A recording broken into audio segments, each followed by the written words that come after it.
Buenos días, profe. El día de hoy vamos a realizar la exposición correspondiente a virus entéricos junto con mi compañera Yahani Prieto Sánchez. Antes de iniciar hablando un poco de generalidades, estos virus son, se dan sobre todo por transmisión oral fecal.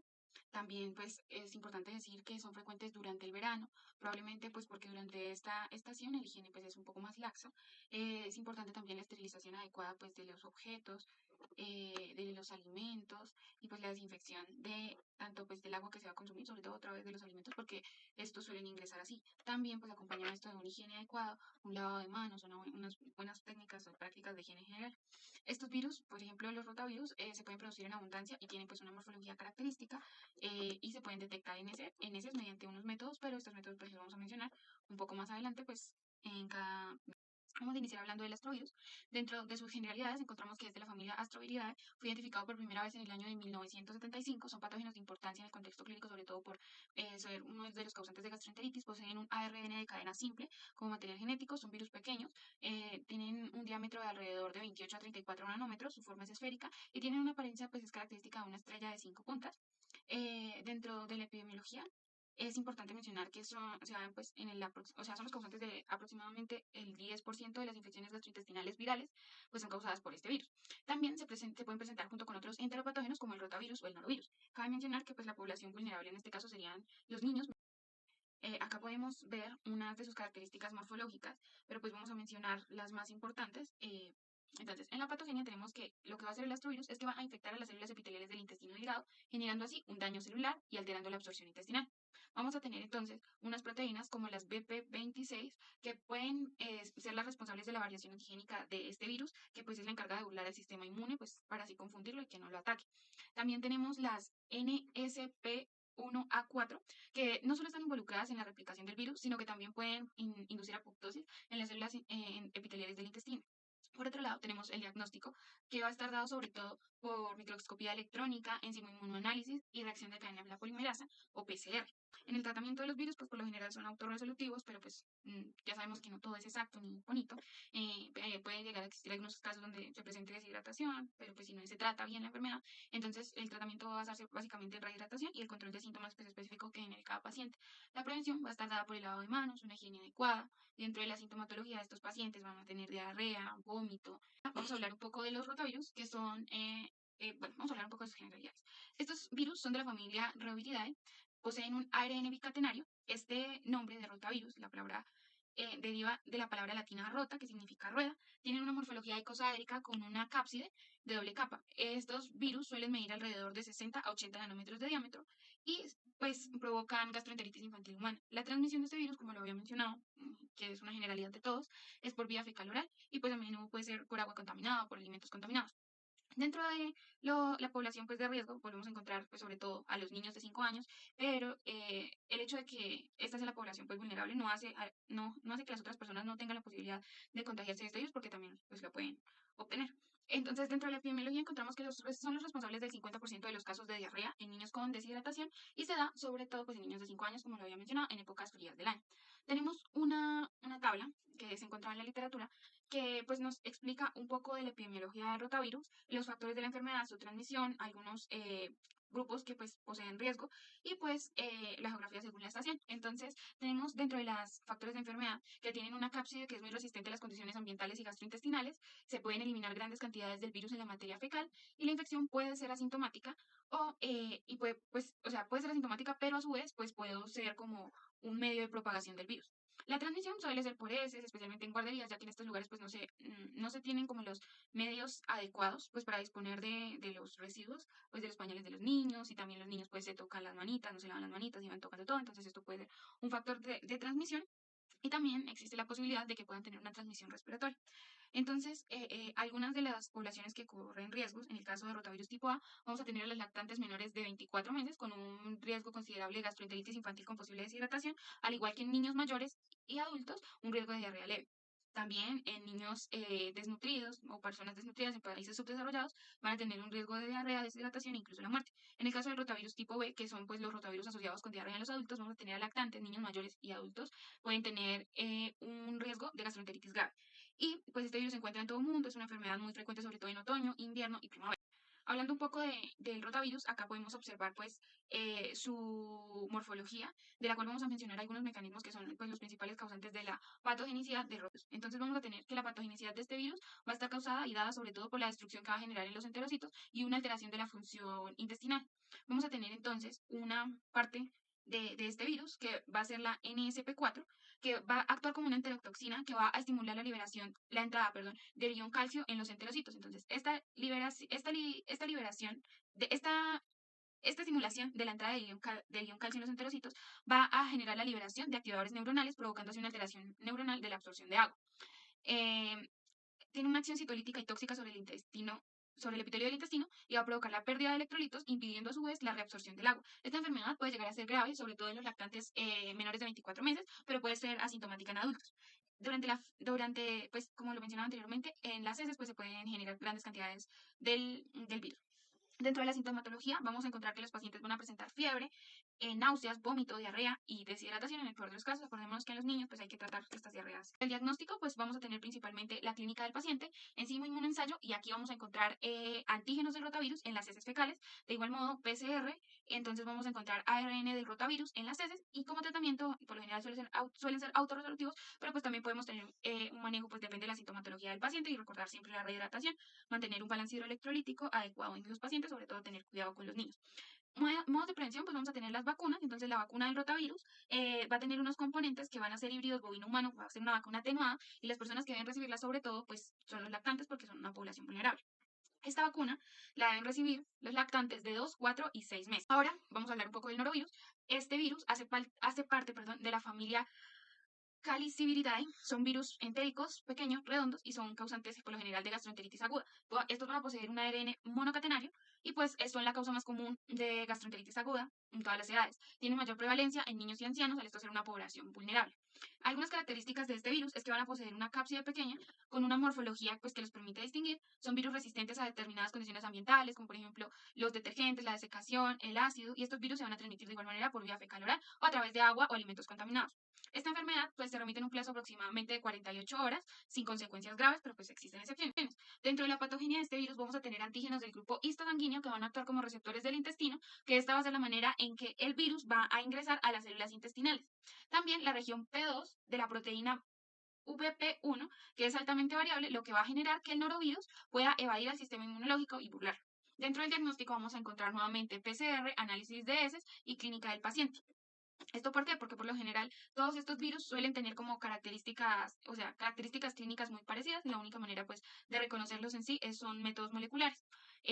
Bueno, como decía, PCR, análisis de heces y clínica del paciente, siempre hay que tenerlos en cuenta. Pues la clínica del paciente, para clasificar al paciente pues que como un paciente que cursa una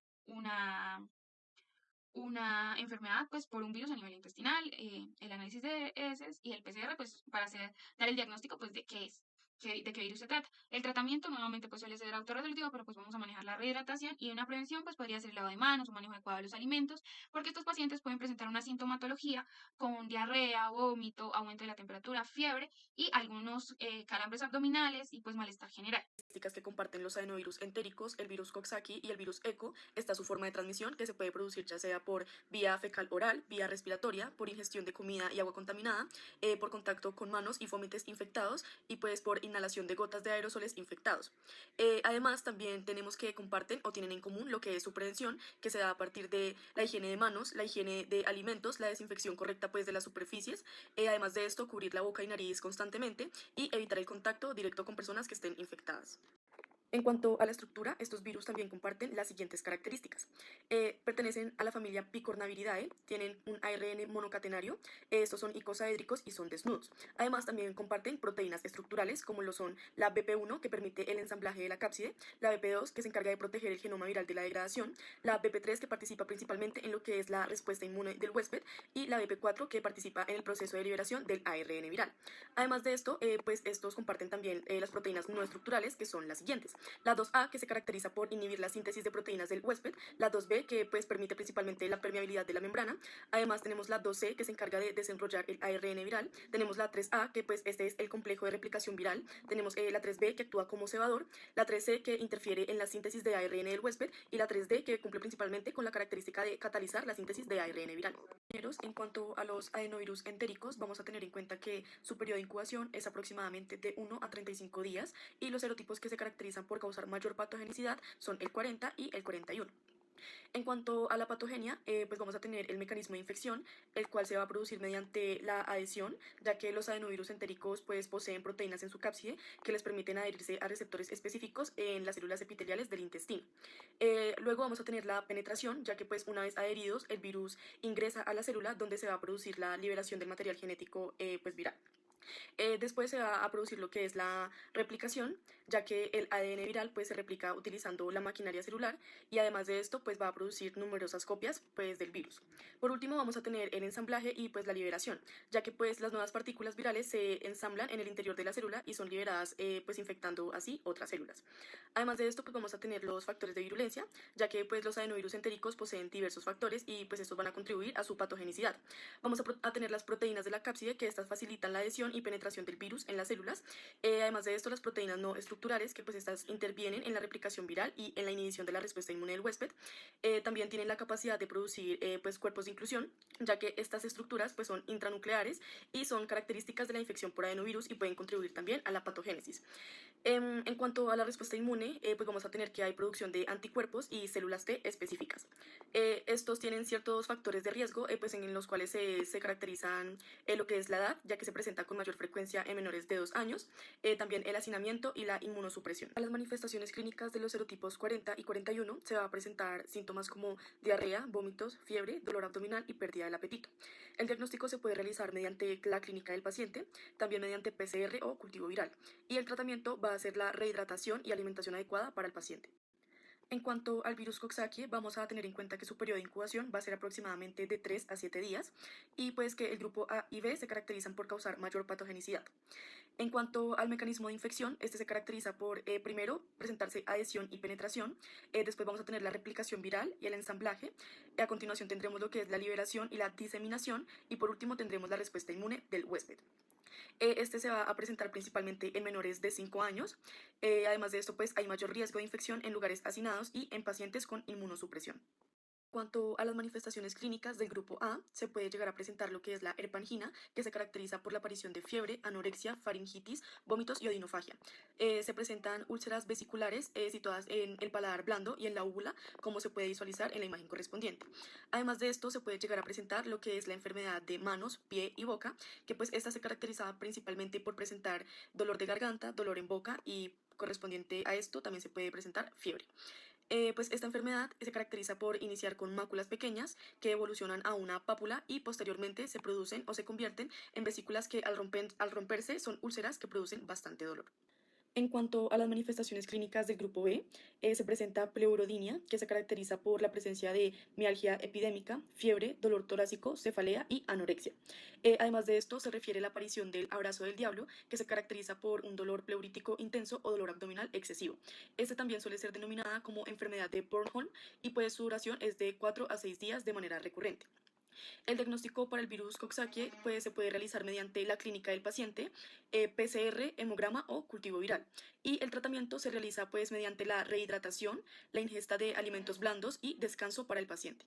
Al virus ECO o ecovirus, que sus siglas refieren Enteric Cytopathogenic Human Orphan Virus, que en español se traduce como virus huérfano humano citopatogénico entérico, se caracteriza por tener un periodo de incubación de 2 y 30 a 40 días aproximadamente.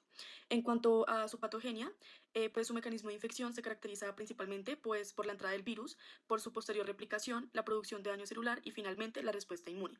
En cuanto a los factores de virulencia, estos se caracterizan por el tropismo celular, la capacidad de replicación del virus, la capacidad de evadir la respuesta inmune del huésped y finalmente por la producción de proteasas. En cuanto a los factores de riesgo, refieren mayor probabilidad de infección en niños menores de 5 años, también mayor riesgo de infección en lugares hacinados y en pacientes con inmunidad. En cuanto a las manifestaciones clínicas del ecovirus, se refiere que se puede llegar a presentar enfermedades respiratorias que se caracterizan por fiebre, tos, rinitis, faringitis y en algunos casos bronquiolitis y pues neumonía. También se pueden presentar enfermedades gastrointestinales que se caracterizan por diarreas, vómitos y por lo tanto dolor abdominal. Además de esto se puede presentar enfermedades exantémicas como pues son las erupciones cutáneas que pueden ser similares a las del sarampión o la rubeola. Además de esto también se puede llegar a generar lo que son pues las enfermedades neurológicas como la presencia de una meningitis aséptica, encefalitis y mielitis. Y también se puede presentar miocarditis, que pues es la inflamación del músculo cardíaco. En cuanto al diagnóstico del ecovirus, se debe tener en cuenta, por lo tanto, la clínica del paciente. Se puede realizar PCR, cultivo viral, o también se puede realizar el diagnóstico mediante pues, la serología. En cuanto al tratamiento, se refiere a brindar rehidratación al paciente, proporcionar una ingesta de alimentos blandos y descanso. En cuanto a la epidemiología, cabe mencionar que estos virus, como el adenovirus entéricos, virus Coxsackie y el virus ECO, al compartir sus características estructurales, su medio de transmisión y su medio de prevención, también comparten su pues, distribución epidemiológica. Por lo tanto, cabe mencionar que los humanos son el principal hospedador natural. Además de esto, pues hay una predilección estacional en climas templados. Estos suelen presentarse, digamos, epidemias durante los meses de verano y otoño. Y pues en los climas subtropicales y tropicales la transmisión puede ocurrir a lo largo del año. Con frecuencia las infecciones son asintomáticas y estos virus son de distribución universal.